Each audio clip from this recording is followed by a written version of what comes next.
We begin with another Republican dropping out of the presidential race. We want to thank you for joining us this evening. I'm Jonathan Gonzalez. And I'm Kathy Vara. Ron DeSantis was once seen as Donald Trump's most formidable opponent. Now he is the latest Republican to endorse the former president. It all comes just 2 days before the primary in New Hampshire. Our political reporter Conan Nolan joining us live from Manchester with more reaction on today's big announcement. Conan. That's right. This is a candidate for president of the United States, Florida governor, who boldly referred to his campaign finance effort, never back down. And today, Florida Governor Ron DeSantis canceled an appearance on NBC's Meet the Press this morning, and he was to have conducted another rally in New Hampshire this evening. He was instead in Tallahassee, announcing on social media platform X that he was dropping out of the race for president and endorsing the man who he had hoped to replace as the leader of the Republican Party. It's clear to me that a majority of Republican primary voters want to give Donald Trump another chance. Well, I've had disagreements with Donald Trump. Trump is superior to the current incumbent, Joe Biden. That is clear. The Trump campaign releasing a statement saying they were honored by his endorsement. Trump loyalist Congressman Matt Gaetz tonight prior to a Trump campaign rally. Welcome home, Ron. Welcome back to the MAGA movement where you have always belonged. A reasonable person might honestly ask the question to Nikki Haley, what are you still doing in this race? Trying to still win it, says the long shot former governor of South Carolina.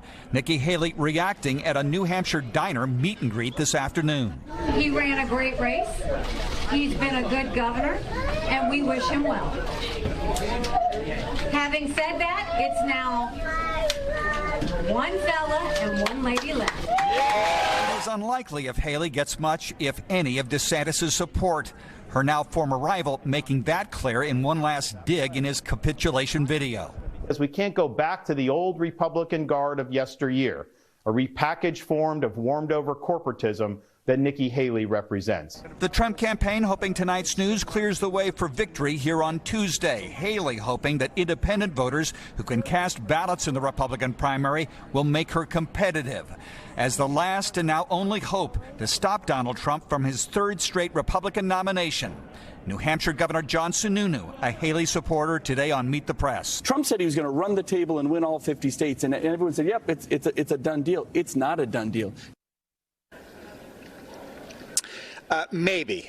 New Hampshire is a difficult state to poll. You never know who's going to turn out, but every recent poll that we've seen, including the most recent one today, gives Donald Trump a double-digit lead over Nikki Haley, and that's with something like 7% of the vote in those polls going to Ron DeSantis, the Florida governor, who's now out of the race. It's expected that voting group will go to the 45th president of the United States. Nikki Haley says she's in it here, and she'll remain in it to South Carolina next month, where she served as the governor of that state, but in that state as well, trails by double digits. Reporting live from Manchester, New Hampshire, I'm Conan Nolan, NBC4 News. Back to you. So, Conan, in light of this announcement today, what is your sense on the Haley campaign? What do they need to do at this point? Well, they need to get more attention. I think she's run out of time. It's interesting, Kathy, she would make criticisms of Donald Trump at the end of her speech when she was in Iowa and at the beginning of this campaign in New Hampshire. Now she's moved it up to the top. The other day, Donald Trump mixed up Nancy Pelosi with the name Nikki Haley when he talked about January 6th and how Nikki Haley failed to protect the Capitol. Well, it was the Speaker of the House, Nancy Pelosi, who actually had that role.